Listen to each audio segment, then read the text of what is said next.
Okay na na. Tipas tromandaan yung magyamon sudi. Yep, that's us. You're probably wondering how we ended up in that kind of situation. Please continue watching.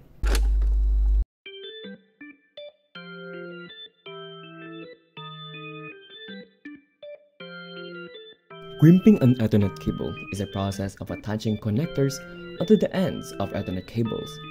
This process is called RJ45 crimping because RJ45 is the name of the connectors that are used for Ethernet cables, and they are what is being crimped. This process starts from stripping the cable, followed by organizing the wires. In this step, you'll be taking the 8 colored wires inside the Ethernet cable and putting them into the correct ordering of colors. Step 3 includes lay out the wires in order. With your straightened out wires, put them into the correct order. Make sure that the wires are all flat and in line with each other. Next is trim the wires. Trim the wires evenly up to ½ inch in length using scissors or blade of your crimping tool.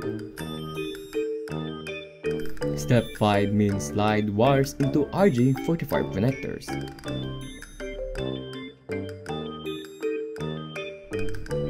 Step 6. Crimp it. Push the RJ45 connector into the slot of your crimping tool for RJ45 connectors. That's all, and thank you for watching.